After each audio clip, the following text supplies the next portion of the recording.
Meus irmãos, a graça e a paz do nosso Senhor Jesus Cristo. Vamos abrir a Escritura Sagrada na carta de Paulo aos Filipenses. Continuando com a exposição nesta carta, agora nós vamos para o capítulo 2, verso 19 ao 30.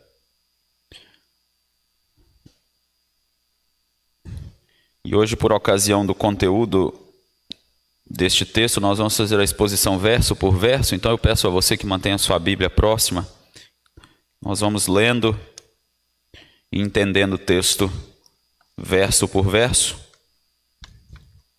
Filipenses capítulo 2, verso 19 a 30.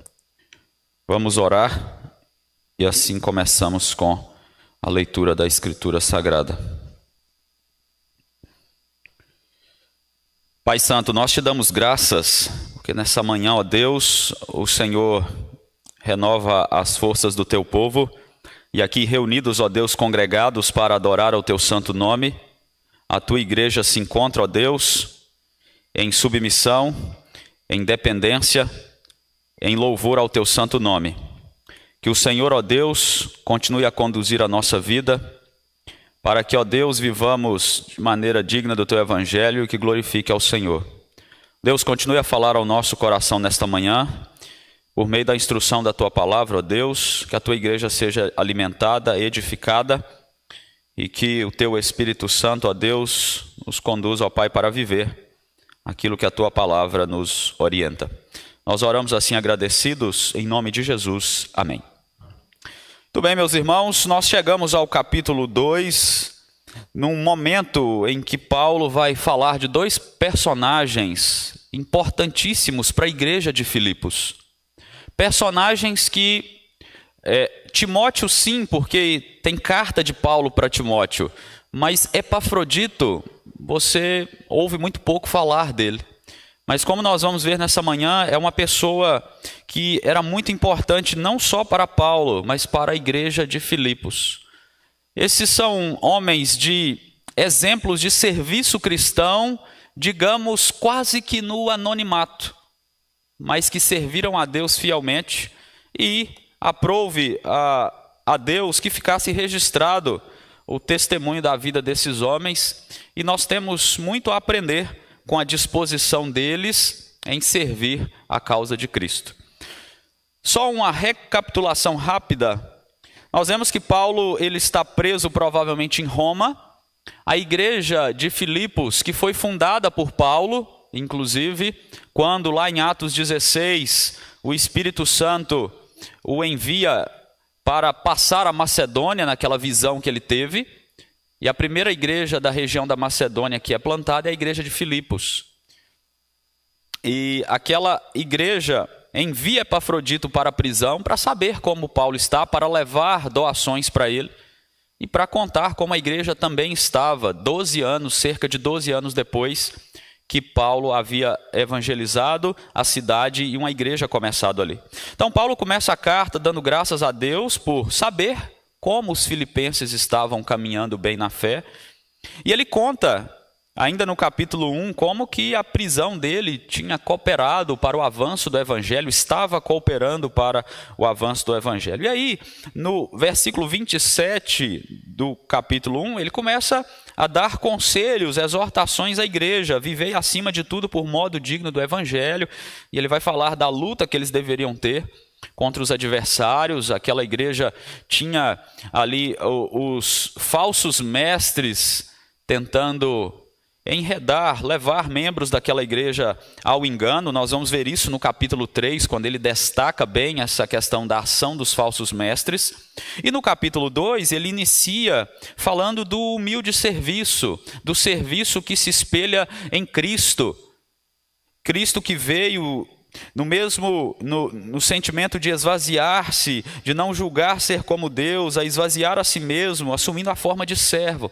No capítulo 2 ele começa a destacar essa questão do serviço, de como a igreja deveria servir ao Senhor, a exemplo de Cristo, em humildade, em dependência dele, em submissão a ele, e de uma maneira bem servil, como um servo mesmo.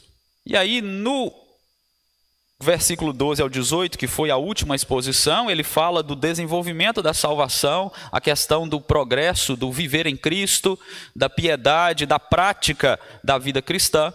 E aí sim, no versículo 19 ao 30, ele vai dizer àquela igreja: olha, eu vou enviar Timóteo e eu vou enviar novamente Epafrodito para vocês, e provavelmente é o próprio Epafrodito que leva essa carta para a igreja de Filipos, e ali eles então têm ciência do conteúdo da carta de Paulo.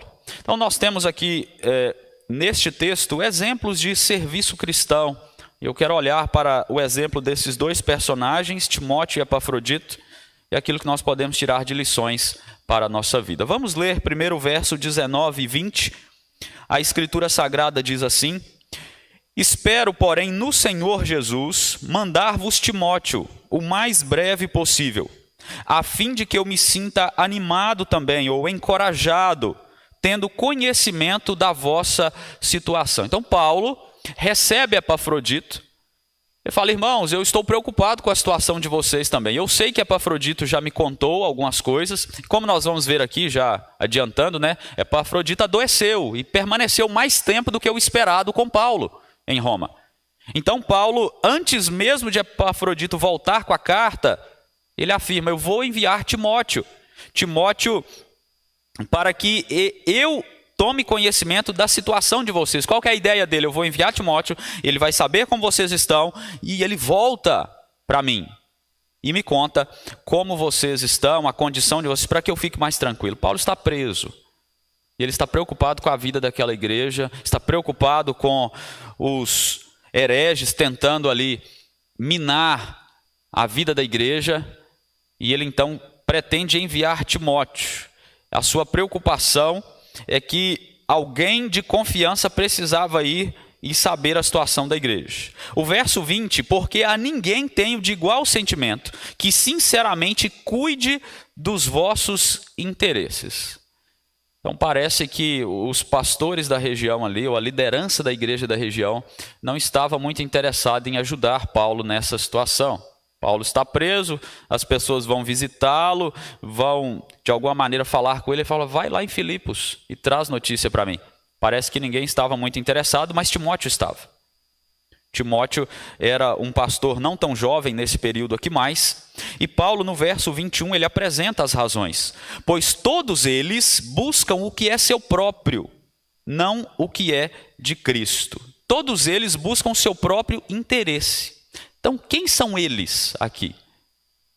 Provavelmente Paulo está falando dessa liderança da igreja, ou de qualquer outro membro da igreja que poderia ajudá-lo nessa empreitada, só que eles estavam tão interessados nos seus problemas pessoais que eles não estavam dispostos a fazer aquela viagem perigosa, se encontrar com a igreja e voltar e ainda dar notícias para Paulo. A toda aquela movimentação em torno de Paulo era bem vigiada, era bem cercada pela guarda romana.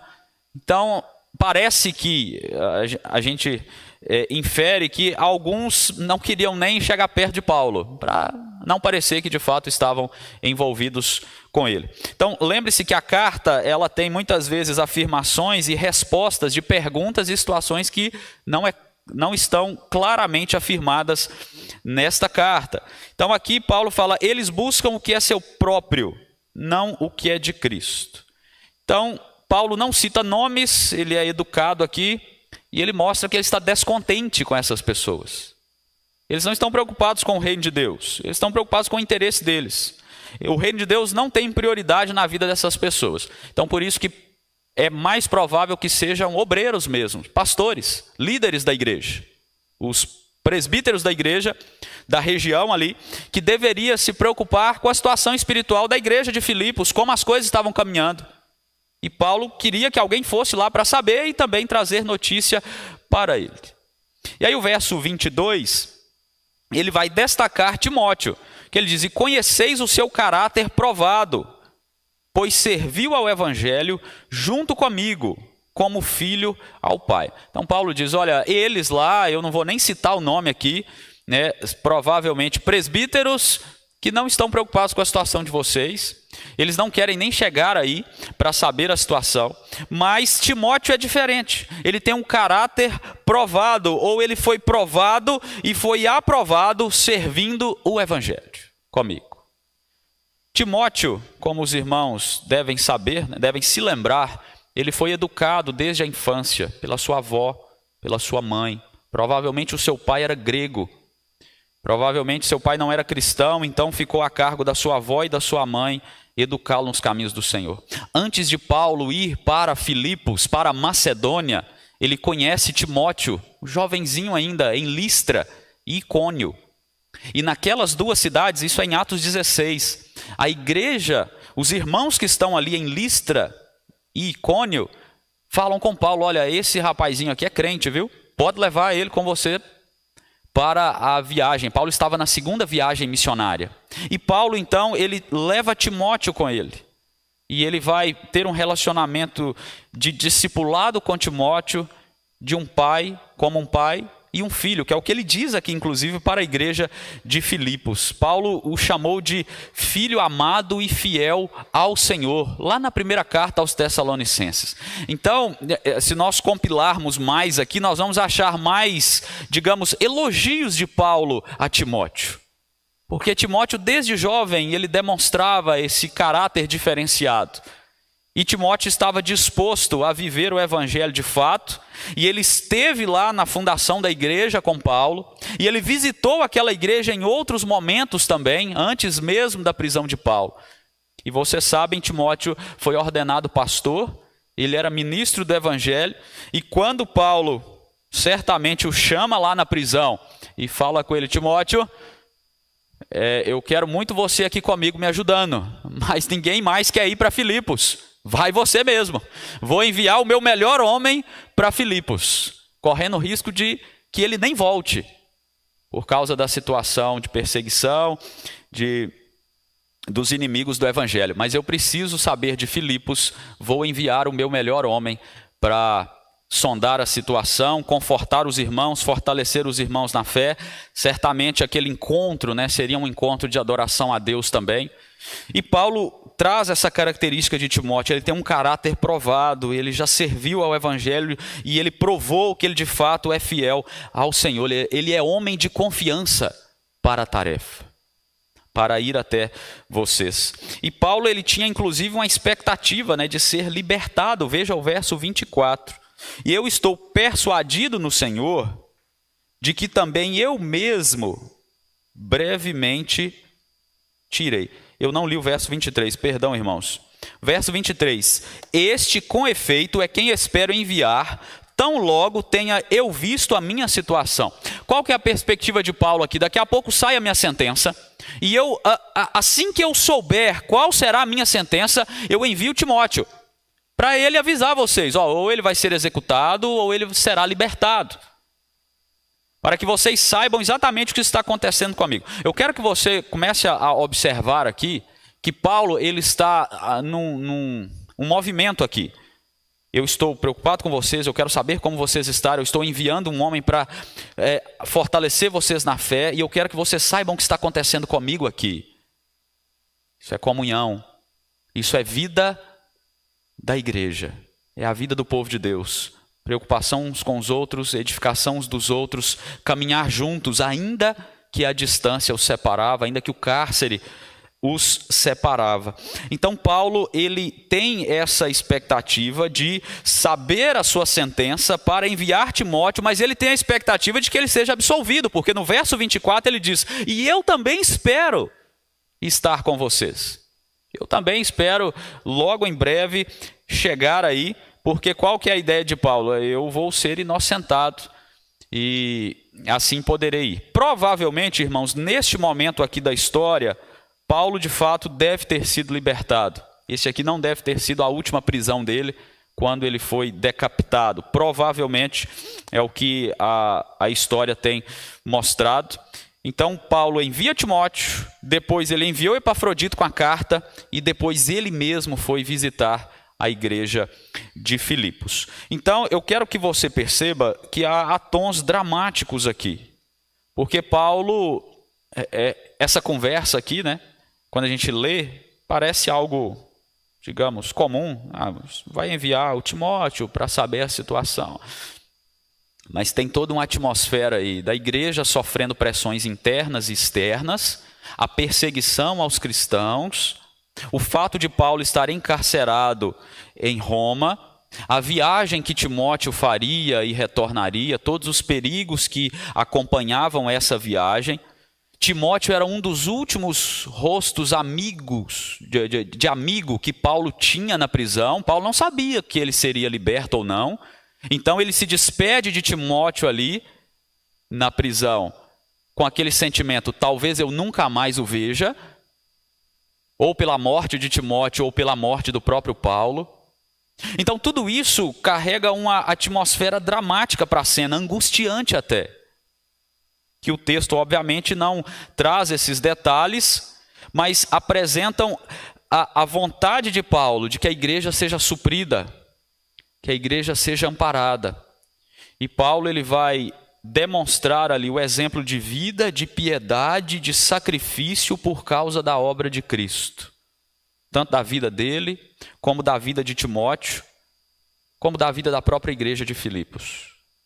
Então, o que está acontecendo aqui é um fortalecimento da igreja em todas as áreas. A igreja ela está vivenciando toda essa atmosfera angustiante por causa de Cristo Jesus. Nós não podemos perder isso de vista, porque aqui não é um simples encontro, não é um simples envio de Timóteo, mas é uma ida por causa do Evangelho, um acontecimento por causa do Evangelho. Então tudo isso está acontecendo aqui para que o povo de Deus fosse fortalecido em uma situação angustiante. E aqui nós temos um exemplo de serviço cristão, um serviço que está disposto até à morte, se preciso fosse. A partir do verso 25, Paulo introduz o segundo personagem, que é Epafrodito. Ele é muito importante, porque é ele que vai socorrer Paulo, e a igreja fica sabendo da situação de Epafrodito antes mesmo dele retornar. Alguém chega lá, provavelmente Timóteo, né, chega antes e avisa: olha, Epafrodito está lá doente, ou se recuperando. E aquela igreja fica muito angustiada. E Paulo destaca logo de imediato no verso 25 as qualidades de Epafrodito. Julguei todavia necessário mandar até vós Epafrodito, por um lado, meu irmão, cooperador, companheiro de lutas, e por outro, vosso mensageiro e vosso auxiliar nas minhas necessidades. Bom, Epafrodito, ele é irmão em Cristo, ele é cooperador, aquele que anda junto no trabalho de evangelização, de proclamação das boas novas, e ele é companheiro de lutas. Sabe o que significa companheiro de lutas? Aqui, companheiro de combate. Uma pessoa que serve ao mesmo exército que a outra pessoa. Alguém que está envolvido na mesma batalha que o outro. É alguém que está lutando ombro a ombro com o seu amigo, com o seu irmão, disposto a morrer um pelo outro. Porque Paulo está destacando, ele é meu companheiro de lutas no exército de Cristo Jesus, contra toda a impiedade, toda a malignidade do mal, todo o império das trevas. Epafrodito era este homem. Então perceba, ele não foi lá para Roma, para a prisão, só para entregar as doações para Paulo e bater um papo com Paulo e tentar ir embora. Ele é companheiro de lutas, ele é companheiro de caminhada, de pregação do evangelho. Então provavelmente enquanto Paulo evangelizava do cárcere, Epafrodito estava lá também evangelizando, correndo risco de morte por causa da proclamação do evangelho. É este homem que Paulo destaca que está lá com ele, e ele diz ainda: e por outro lado, ele é vosso mensageiro e vosso auxiliar nas minhas necessidades. Então perceba que ele é o mensageiro da igreja, e isso não é pouca coisa. Ele era um daqueles personagens fundamentais para a vida da igreja e para a vida de Paulo. Paulo está preso, Epafrodito está lá, a igreja está sentindo falta de Epafrodito do lado de cá. É como eu disse no início, quase ninguém sabe quem é Epafrodito, né? Mas o caráter deste homem é algo excepcional. Só pelo que Paulo diz aqui a respeito dele, é pouca coisa, né, que é dito, mas significa muito. O nome de Epafrodito significa amável, e tudo indica que de fato aquele homem era muito amável e amado também, pela igreja de Filipos, por Paulo e pelos demais irmãos, por toda aquela comunidade. Veja o verso 26. Visto que ele tinha saudade de todos vós e estava angustiado, porque ouviste que adoeceu.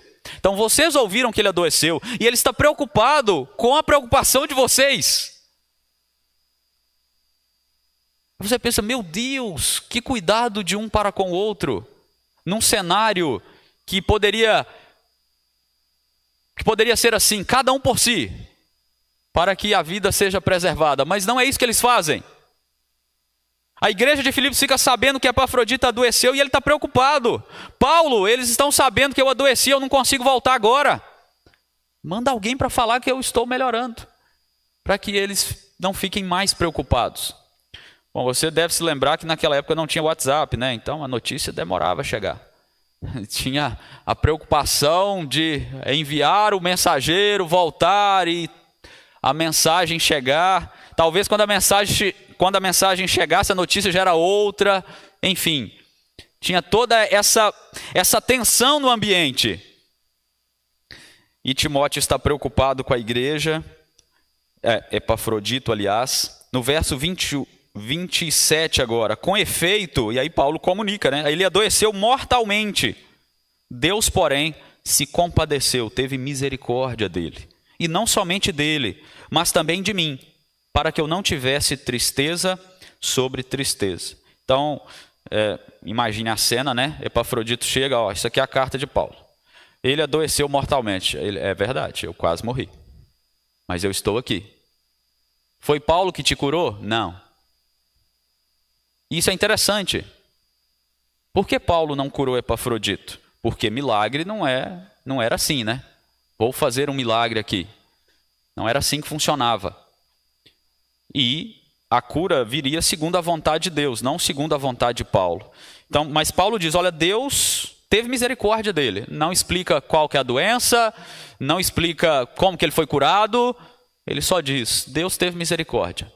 E Epafrodito foi curado. E Paulo, ele destaca que Deus teve misericórdia dele também, porque a situação já não era das mais fáceis. Então, se Epafrodito morre ali com Paulo, era tristeza sobre tristeza. Perdemos mais um combatente, mais um fiel ao Senhor, mais um de caráter inabalável. Mas o Senhor tem misericórdia, aquele homem tem a sua saúde restaurada e ele retorna para aquela igreja aflita, para aquela igreja que o ama, e a situação angustiante ela é minimizada, né, com o retorno de Epafrodito, com a ida de Timóteo àquela igreja. Agora veja o verso 28, Paulo então diz, eu estou enviando Epafrodito, por isso tanto mais me apresso em mandá-lo, para que vendo-o novamente vos alegreis, e eu tenha menos tristeza. Então qual que é o sentimento de Paulo aqui? Olha, que vocês se alegrem com esses amados irmãos, com esses fiéis irmãos ao Senhor, esses que são fiéis ao Senhor, que vocês se alegrem com a presença deles, tanto Timóteo e depois Epafrodito, e assim eu serei confortado, consolado, com a certeza de que vocês estão bem, que vocês estão caminhando bem com os irmãos da fé aí. Mas Paulo, ele traz uma ordem no verso 29. Recebei-o, pois, no Senhor com toda alegria. Então espera, não é só dar boas-vindas para Epafrodito, tá? Façam grande festa. Festejem bastante, celebrem a volta de Epafrodito, porque ele quase morreu, mas o Senhor teve misericórdia, e ele é muito amado, ele é muito querido, ele é alguém que contribui bastante na causa do Evangelho. Então façam festa, com toda alegria. E aí Paulo traz uma palavrinha aqui, e honrai sempre a homens como esse. Você já viu Paulo falando sobre alguém mais na Escritura, isso aqui? Honrai sempre a homens como esse? Eu não. Então Epafrodito era alguém valioso. Um irmão que deveria ser honrado por causa da sua vida em Cristo. Preste atenção, não é porque quem era Epafrodito, por conta das posses que ele poderia ter, por conta do status na sociedade, não era por isso que ele deveria ser honrado, tido em alta estima pela igreja. Olha o verso 30.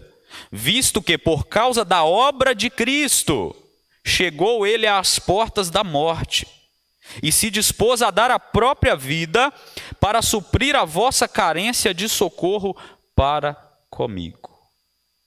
Epafrodito esteve a ponto de morrer e disposto a morrer, só para vir aqui, na prisão, trazer a oferta de vocês, e contar como vocês estavam, e saber como eu estava, e orar comigo, e evangelizar comigo e voltar para vocês. Honrem a homens como esse, é por isso que Paulo diz isso. Homens que têm coragem de morrer por causa da causa de Cristo, por causa do Evangelho. Ele tem disposição para isso. E você sabe que naquele contexto era fácil de que isso acontecesse. Hoje você pode falar assim, eu tenho disposição para morrer por causa de Cristo. Ok, mas dificilmente vai ter uma situação que vai te exigir isso. Naquele contexto, não. Era falar, eu tenho disposição para morrer pela causa de Cristo, e muitos rapidinho morriam. Porque era um cenário diferente do nosso, mas ele arrisca a sua vida por causa de um prisioneiro, por causa de Paulo. E aqui nós temos dois exemplos, tanto de Timóteo como de Epafrodito, do que é viver o que está escrito no capítulo 2, verso 4 e 5. Veja comigo aí o capítulo 2, verso 4 e 5.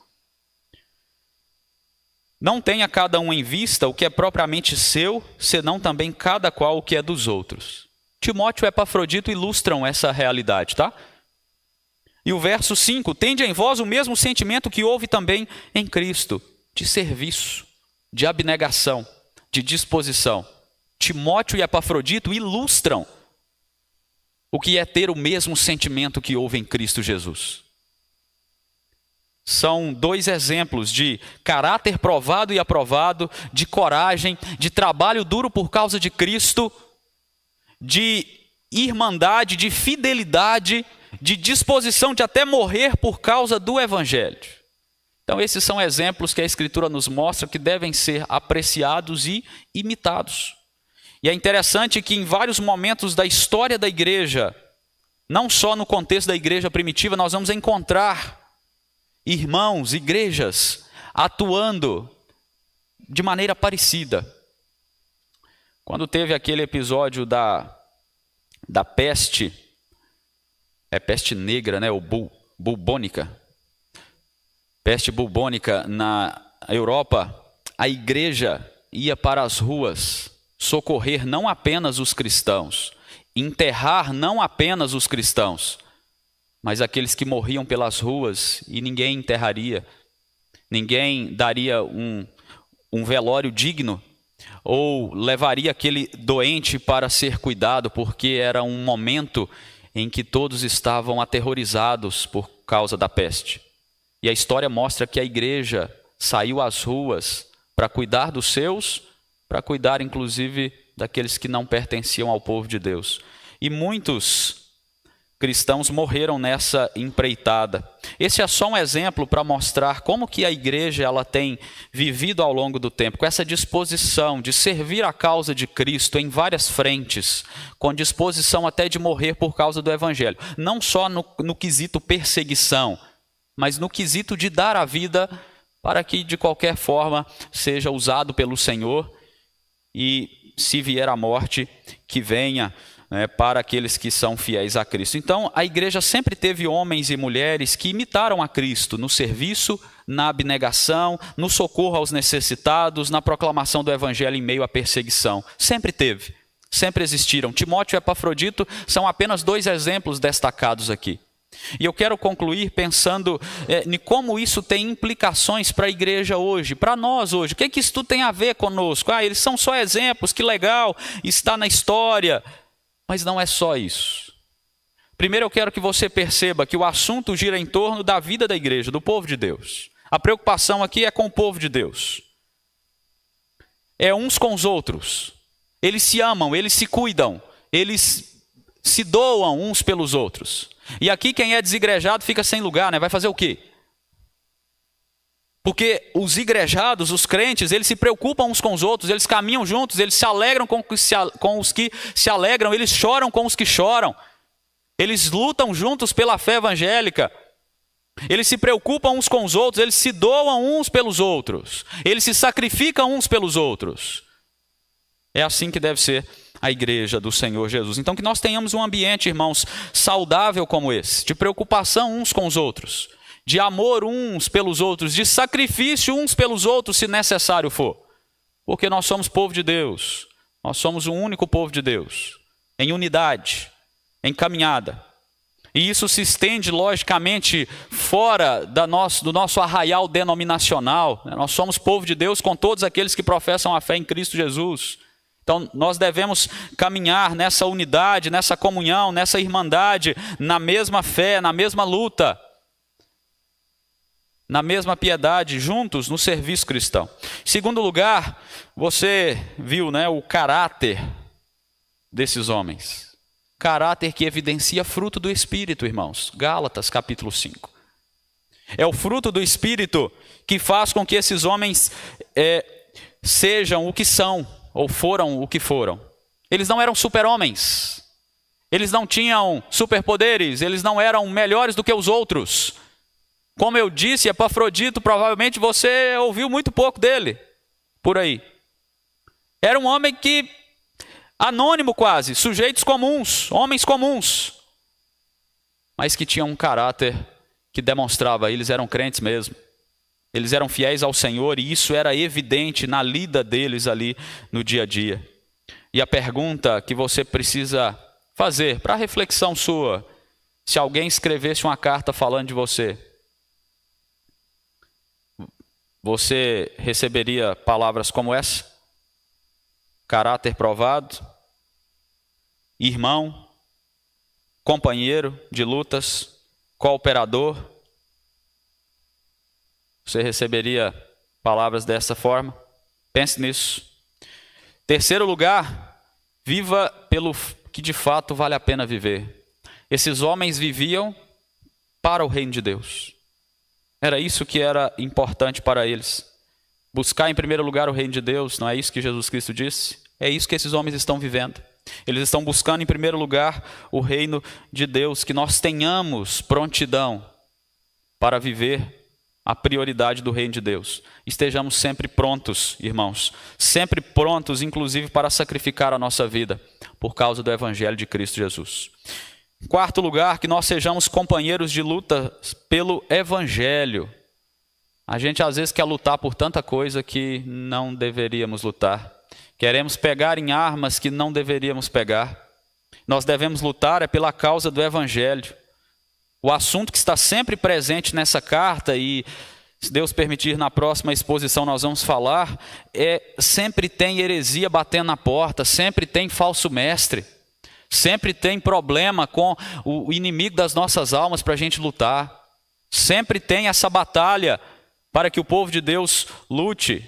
No nosso tempo não é diferente e a gente está lutando contra coisas que não precisa lutar. Nós precisamos lutar pela fidelidade à Escritura, à palavra de Deus. Nós não devemos aceitar no seio da igreja nenhum vento de doutrina louca por aí afora, como temos visto por aí afora, heresia, falso ensino, distorção da Escritura Sagrada.